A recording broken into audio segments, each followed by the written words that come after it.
오늘부터 누가복음으로 말씀을 묵상합니다.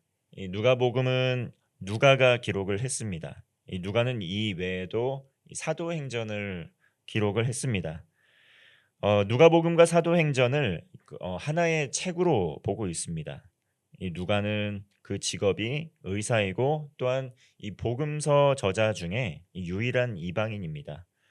이 초대교회에서 사도 바울과 함께 전도 여행을 하면서 정말 이 복음의 증인이 되었던 사람이 바로 누가입니다. 이 누가복음을 쓰는 수신자, 이 수신자는 이 모든 이방인이었던 그리스도인들과 이 특별히 데오빌로 각하라는 그 인물로 밝힙니다. 이 정확히 어떤 사람인지 누구인지 잘 알 수는 없지만 이 데오빌로 각하라는 말을 쓴 것으로 보아 이 고위 관료였을 것으로 추측을 하고 있습니다. 이 누가복음을 쓴 목적은 이 예수님께서 누구이신지, 그리고 또 예수님께서 무슨 일을 하셨었는지, 그리고 지금 어떤 일을 하시는지, 앞으로 어떤 일이 일어나게 될 것인지, 어떤 일을 하실 것인지에 대한 이 내용의 말씀을 자세하게 증거하고 있습니다. 그리고 이미 이루어진 사실들을 자세히 기록해서 이 특별히 데오빌로라는 인물에게 알고 있는 바를 더욱 확실히 알도록 하기 위해서 이 책을 기록하였다, 이렇게 밝히고 있습니다. 이렇게 자세히 기록함으로써 이 복음서를 읽는 이방인 그리스도인들도 예수님에 대해서 잘 알고 더 견고한 믿음을 가질 수 있도록 한 것입니다. 1절 말씀입니다. 우리 중에 이루어진 사실에 대하여. 누가는 이렇게 이루어진 사실에 대하여 이 성령님의 감동하심을 받아서 이 누가복음을 기록해 나아갔습니다. 그리스도이신 예수님께서 이 땅에 태어나셔서 성장하시고 또 공생의 기간 그 끝 무렵 또 고난을 당하시고 십자가에 달려 죽으시고 부활 승천하신 후에 약속하신 성령님을 이 보내주시는데, 많은 이들이 예수님께서 약속하여 주신 성령을 받아서 제자가 되어 땅 끝까지 복음을 증거하는 가운데 많은 생명이 살아났습니다. 이 누가복음에서 사도행전에 이르기까지 정말 이루어진 그 사실에 대해서 누가는 자세하게 기록을 하고 있는데, 이것이 신화가 아니고 또 가상의 일이 아니고 사실이다라고 말씀을 하고 있습니다. 그러므로 그 사실에 대해서 더욱 확실하게 알리기 위해서, 확실히 알도록 하기 위해 이 누가복음을 기록하고 있다, 이렇게 말씀을 하는 것입니다. 4절 말씀입니다. 이는 각하가 알고 있는 바를 더 확실하게 하려 함이로라. 이처럼 말씀을 읽을 때 우리가 들어 알고 있었던 일들을 더욱 확실하게 알 수가 있습니다. 자세히 이루어진 사실에 대해서 알고 있는 바를 더욱 확실하게 기술하고 하고 있다는 것이죠. 이와 같이 잘 알지 못할 때, 듣기만 하였을 때 오해하는 경우가 많습니다. 그렇게 오해가 생길 때 신뢰하거나 믿음을 갖기가 어렵습니다. 그런데 의심을 거두고 이 믿음을 갖기 위해서는 잘 알아가는 것도 필요하다는 것이죠. 이 성경의 말씀도 그렇습니다. 교회를 오래 다녔지만 믿음이 성장하고 자라지 않습니다. 왜냐하면 예수님이 누구이신지, 어떤 일을 하셨는지, 또 지금 나에게 무슨 일을 하고 계시는지, 또 앞으로 어떤 일이 일어나게 되는지 귀로 듣기는 했는데 이러한 것들을 잘 알지 못하고 개인적인 생각과 판단으로 신앙생활을 하는 경우가 너무나 많기 때문에 믿음이 성장하지 못하고 자라지 못하는 경우를 많이 본다는 것입니다. 그러므로 알고 있는 바를 더욱 확실하게 알기 위해서는 우리는 말씀을 듣고 묵상하고 이 말씀을 삶으로 실천하는 가운데 예수님을 더 알아갈 수 있다는 것이죠. 로마서 10장 8절, 10장 17절 말씀은 이렇게 말씀합니다. 그러므로 믿음은 들음에서 나며 들음은 그리스도의 말씀으로 말미암았느니라. 그러니까 믿음이 견고해지려면 예수님의 말씀인 성경의 말씀을 날마다 묵상하고 그 말씀을 삶에서 실천하게 될 때 견고하고 확실한 더 믿음을 가질 수가 있다는 것입니다. 매일의 삶에서 이 그리스도의 말씀을 들을 때, 성경의 말씀을 묵상할 때 믿음이 자라가고 또 예수 그리스도를 더욱 확실하게 알게 되므로 견고한 믿음을 갖게 된다는 것이죠. 주님의 말씀을 사랑하고 듣고 알게 힘쓰는 가운데 정말 견고한 믿음을 갖는 성도가 되시기를 바랍니다. 그리고 이어서 누가복음 1장 5절에서 25절까지는 이 세례 요한의 출생에 대한 말씀입니다. 세례 요한의 부모는 제사장 사가랴와 또 아론의 자손 엘리사벳입니다. 6절 말씀을 보면 이들은 의인이었다. 그리고 모든 계명과 규례대로 흠이 없이 행하는 신실한 사람들이었다는 것입니다.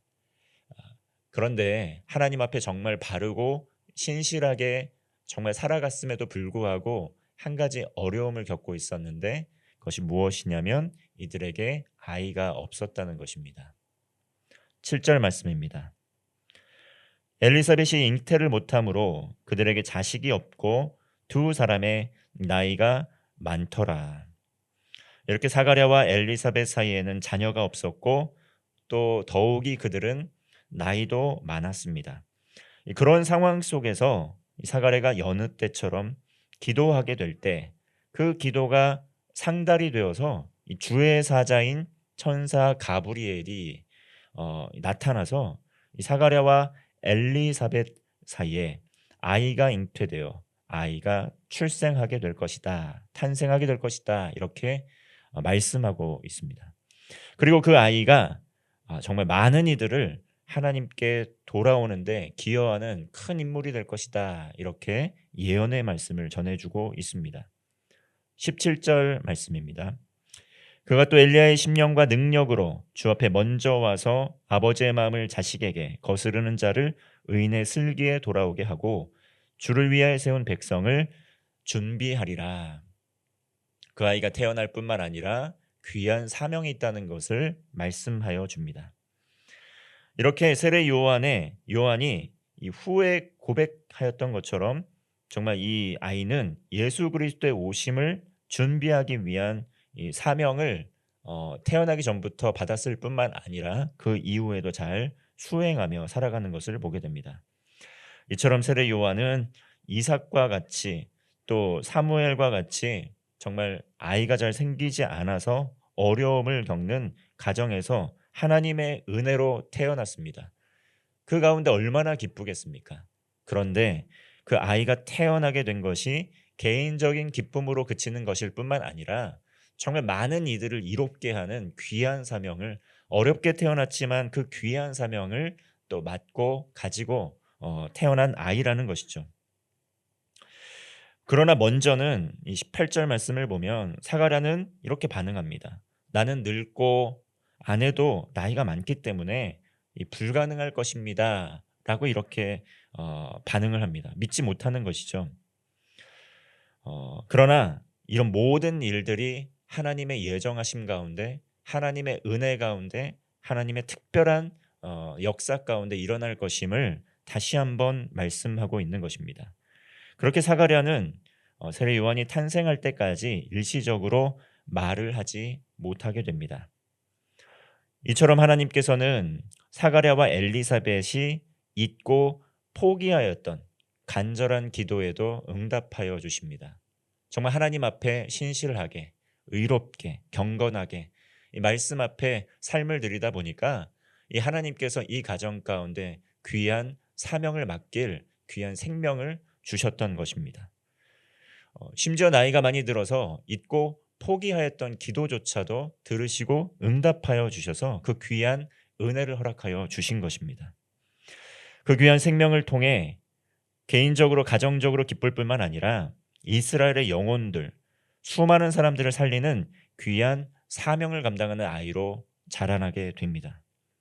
개인적인 기쁨으로 끝나는 것이 아니라 민족을 예수 그리스도께로 바르고 선한 길로 인도하도록 또 역할하는 귀중한 사명을 감당한 것입니다.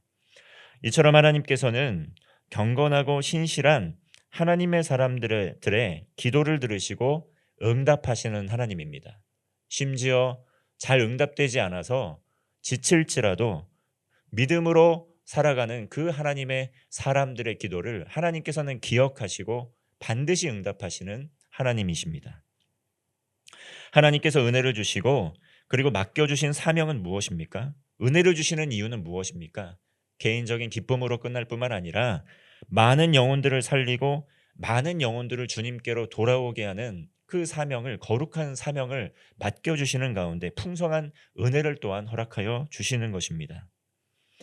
불가능을 가능케 하시는 하나님, 이런 하나님께 믿음으로 기도하여 응답받는 성도가 되시기를 바랍니다. 또한 다음 주에 또 인도네시아 선교를 가게 되는데, 또 우리 성도님들 그리고 믿음의 다음 세대들이 정말 선교의 현장에서 일어나고 있는 풍성한 하나님의 놀라운 사역을 경험하고 돌아와서 정말 많은 사람들을 주님께로 돌아오게 하는 그 귀한 사명을 감당하도록 기도해 주시기를 바랍니다. 함께 동참해 주시고 모든 사역의 여정 가운데 하나님의 능력이 함께 하시기를, 또 풍성한 복음의 은혜를 누리고 오실 수 있도록 기도하는 하루가 되시기를 주님의 이름으로 축원합니다. 기도하겠습니다. 사랑과 은혜의 하나님 아버지, 우리의 기도를 들으시고 응답하시는 하나님, 간절한 마음으로 기도하는 가정에 귀한 생명이 잉태되는 은혜를 허락하여 주옵소서. 우리에게 주신 귀한 새 생명들 요한과 같이 사명을 감당케 하여 주시옵소서. 불가능을 가능케 하시는 하나님 아버지, 선교 사역을 통해 여러 귀한 복음 전파를 위한 사역 가운데 함께하여 주셔서 많은 생명을 살리고 바르고 선한 길로 인도하는 복된 사명을 잘 감당하는 선교 여정 될 수 있도록 주님께서 동행하여 주옵소서. 오늘도 우리와 동행하시는 임마누엘의 하나님 예수 그리스도의 이름으로 기도하옵나이다. 아멘.